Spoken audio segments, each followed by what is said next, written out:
देवता है कि नहीं चाहते कि जीव को भगवत प्राप्ति हो जाए। सुरकृता बहवोन्तराया, देवता अनेक अंतराय माने विघ्न उपस्थित कर देते हैं। अब प्रश्न उठा कि देवता किस लिए ऐसा काम करते हैं? इतना तो नहीं करना चाहिए उनको, इतना निकृष्ट कर्म देवता क्यों करते हैं?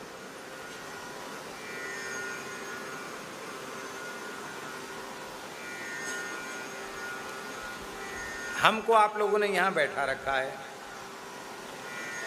और हम अपने मन में ये सोचने लग जाएं कि हम इनमें सबसे बड़े हैं, क्योंकि सबसे कम से कम 3 साढ़े 3 हाथ ऊपर बैठे हैं, तो हम बुद्धिमान माने जाएंगे कि मूर्ख माने जाएंगे? अरे भाई, जो 3 हाथ नीचे बैठे हैं वो भी धरती पर ही बैठे हैं, उनका आश्रय, उनका आधार भी धरती है। और हम 3 हाथ ऊपर बैठे तो भी तो हम धरती पर ही टिके, आसमान में थोड़ी लटक रहे हैं, हम भी धरती पर ही हैं। इसलिए ये ऊपर बैठा, ये नीचे बैठा, ये सब बुद्धि के भेद हैं, वस्तुतः कुछ नहीं है। क्या ऊपर क्या नीचे, सबका आश्रय तो पृथ्वी है। किंतु ऐसा विवेक यदि हमारे भीतर न हो तो तब तक तो हम इनको आपको सहन करेंगे जब तक आप वहां बैठे हैं, और आप हमसे हमारी खोपड़ी के ऊपर बैठने के लिए तैयार हो जाएं तो हम जब अपने को ही सबसे बड़ा महामहिम मान करके बैठे हैं तो हम ये क्यों सहन करने लगे कि हमसे आगे कोई चला जाए? यही बात। देवता सोचते हैं कि हमने इतनी कठोर तपस्या किया, जप किया, यज्ञ किया, और हमने इतने बड़े बड़े व्रत अनुष्ठान किए, दान पुण्य किए, तब हम स्वर्ग तक गए, और वो भी हमारे पुण्य भोग के लिए स्वर्ग में व्यवस्था है। क्षीणे पुण्य मर्त्य लोकम विशंति, पुण्य क्षीण होने पर धरती पर आना पड़ेगा। और ये जो है ना, ये जीव, ये धरती का मनुष्य भगवान की भक्ति करके भूवरलोक, फिर स्वर्गलोक, फिर महरलोक, फिर जनलोक, फिर तपलोक, फिर सत्यलोक, और सत्यलोक का भी अतिक्रमण करके भगवान के वैकुंठ को जाना चाहता है, जहां जाने के बाद लौट के नहीं आना पड़ता। तो उनको भारी ईर्ष्या होती, जलन, ये बिल्कुल न जाए, बिल्कुल न जाए, वो पीछे पड़ जाते हैं। कई बार ऐसा देखने में आता है, जो प्रपंची होते हैं ना, प्रपंची जानते हैं ना, अब प्रपंची की भी परिभाषा बतानी पड़ेगी। भजन स्वाध्याय सत्संग छोड़कर जिसकी सब कामों में रुचि हो वही प्रपंची है, और सब काम जैसे तैसे कर लेता हो, पर भजन सत्संग और संकीर्तन में, साधन में जिसकी रुचि है वो प्रपंची नहीं है, वो सावधान है। तो प्रपंची की परिभाषा यही है, वो सब काम कर लेगा, भजन नहीं कर सकता, सत्संग नहीं कर सकता, कथा कीर्तन नहीं कर सकता, और सब काम में समय बर्बाद कर देगा। समय तो खूब रहता है, पर वो समय की कीमत नहीं जानता।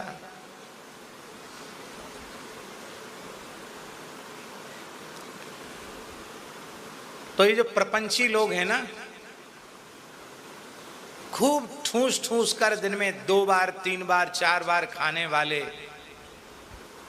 देर रात तक जगने वाले, और फिर 8 बजे 9 बजे 10 बजे तक भी सोने वाले, सूर्य की गरम गरम किरणें शरीर पर पड़े तब जगें, ऐसे लोगों के माथे में भी दर्द नहीं होता, न पेट खराब, ना माथा खराब, ना हाथ पांव खराब, ना आंख नाक कान खराब, मुष्टंड बने घूमते हैं। और बेचारे स्वाध्याय करने वाले लोग, तपस्या करने वाले लोग, भजन करने वाले लोग, माथा दुख रहा है, पेट में दर्द हो रहा है, कुछ नहीं तो अतिसार हो गया, कोई मोटे हो रहे हैं तो इतने मोटे, किसी को कुछ हो रहा है, किसी को कुछ हो रहा है। ये सब देवताओं के किए हुए विघ्न हैं। निष्प्रपंची लोगों को तो जानते हैं कि इनसे हमको कोई डर नहीं है, खूब मौज मारो, खूब खाओ पियो मस्त रहो, तुमको तो थोक भुगतान नरकों में करना है। इसलिए तुम्हारी तो कोई हमें चिंता ही नहीं है। उनको ये देखते हैं कि एक महात्मा अयोध्या के हमारे महाराज जी सुनाते थे, हनुमानगढ़ी के महात्मा थे। वो कहते थे, महाराज जी को कहते थे, शास्त्री जी इस शास्त्र का नाम व्याकरण नहीं रखना चाहिए। तो महाराज जी कहते क्या रखना चाहिए? बोले इसका नाम है व्याधिकरण। कहते जब तक खाली दूध पीते थे, बादाम खाते थे, डंड पेलते थे, कोई बीमारी नहीं थी। जब से आपके कहने से पढ़ने में लग गए, कभी माथा दुखता है, कभी हाथ पिराता है, कभी पाँव पिराता है, कभी पेट पिराता है, तब हमारे समझ में आए व्याकरण नहीं व्याधिकरण है। और बोले फिर व्याकरण छोड़ा तो व्याकरण तो व्याधिकरण हो गया।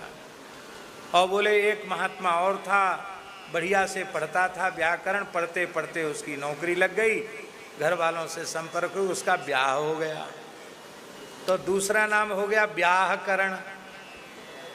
एक व्याधिकरण और दूसरा नाम हो गया व्याहकरण। इसलिए महाराज हम तो दोनों को जान के हमने छोड़ दिया है।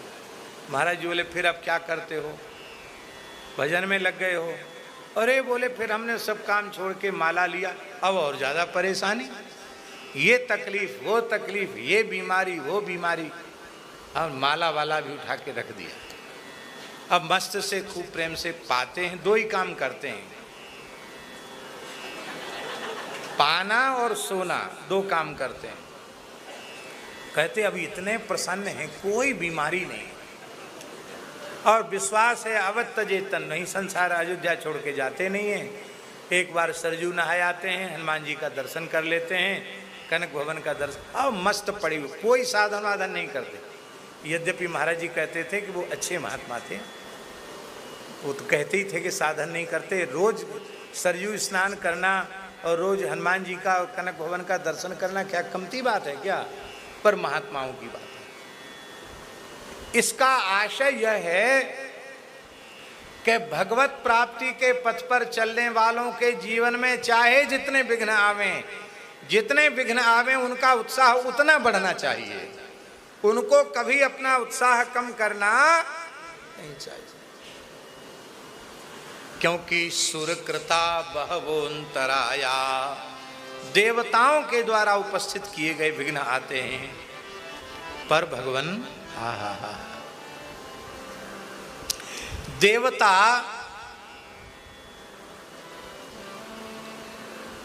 विघ्न करते हैं कि ये हमारी अमरावती पुरी का भी अतिक्रमण करके भगवान के उस धाम को जाने वाले हैं। यद गत्वा न निवर्तन्ते तद्धामो परमं मम, उस दिव्य धाम को जाने वाले हैं। लेकिन हे भगवान, देवता भले ही चाहे जितने विघ्न करें, जब आप उन भक्तों का परमाश्रय बन जाते हैं और आपकी कृपा करुणा भरी दृष्टि भक्तों के ऊपर पड़ जाती है, तो उन भक्तों में इतने अचिंत्य बल का आधान आप कर देते हैं कि वे विघ्नों की खोपड़ियों को रौंदते हुए भगवान के चरणों तक पहुंच जाते हैं। धत्ते पदम त्वमविता यदि विघ्न मूर्धनि, विघ्नों की खोपड़ियों को कुचलते हुए भगवान के पास चले जाते हैं। इसलिए इसी जन्म में इसी शरीर से भगवान का प्रत्यक्ष दर्शन करके ही प्राण त्यागना है, ऐसा निश्चय करके भजन में लग जाओ। किसी विघ्न की सामर्थ्य नहीं है जो आपका मार्ग रोक सके। बस डरना नहीं, परिवार वाले विरुद्ध हो जाएंगे, नाते रिश्तेदार मुंह मोड़ लेंगे, नाक से कोड़ेंगे, हो सकता है व्यापारिक घाटा भी हो जाए, हो सकता कोई तुमसे बात करना भी पसंद न करे, और इससे भी कई बीती हालत हो सकती है। लेकिन घबराना मत, समझना ज्यादा कृपा भगवान की हो रही है, और भजन अपना बढ़ाते चले जाना, तो विघ्नों की खोपड़ी को रौंदते हुए आप भगवान की गोद में पहुंच जाएंगे। धत्ते पदम। अब एक प्रश्न है आचार्य जी कि इन संसारी विषयी जीवों के विघ्न क्यों नहीं करते देवता? तो कहते नान्यस्य बर्हिषि बलीन ददत स्वभागान। ये संसारी लोग देवताओं को बलि देते रहते हैं। बलि माने पूजा,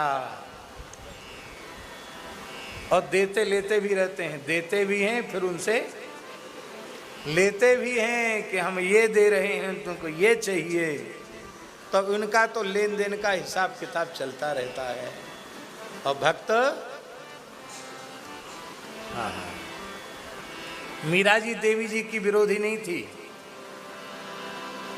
पर मीरा जी ने कहा कि मेरा तन मन प्राण तो भगवान श्री कृष्ण के चरणों में निवेदित हो चुका है। अब कृष्णातिरिक्त कोई तत्व ही मेरे अंतःकरण में नहीं है। मेरे भाव ही चित्त में कृष्ण के अतिरिक्त कहीं अन्यत्र नहीं है। मैं कृष्ण के अतिरिक्त किसकी पूजा करूं? इसलिए आप लोग भगवती का पूजन करते हैं, मैं सम्मिलित हूं, लेकिन मैं आदर करती हूं भगवती का। आप लोग करिए पूजा। इतने से ही ससुराल वाले चिढ़ गए। रे देवी पूजा नहीं करोगी तो सुहाग अचल नहीं होगा। उसमें तमाम माताएं विधवा थी। बोले इन्होंने देवी पूजा किया कि नहीं किया? बोले किया। इनका सुहाग कहाँ चला गया? और हमारे सुहाग की चिंता तुम मत करो। क्यों? हमारा सुहाग तो अविचल है। ऐसे बर के काबरूं जो जन्मे और मर जाए, बरबरिए गोपाल जी जासो चुड़ लो अमर है। तो देवता इसलिए भी चिड़े रहते हैं, केवल भगवान को मानता, हमको नहीं मानता। अनादर भक्त किसी का नहीं करता है, लेकिन चाहता है तो केवल भगवान से चाहता है और किसी से कुछ नहीं चाहता। इसलिए भगवत प्राप्ति के मार्ग पर खूब पूर्ण उत्साह से लग जाओ। बोलो भक्तवत्सल भगवान की माई।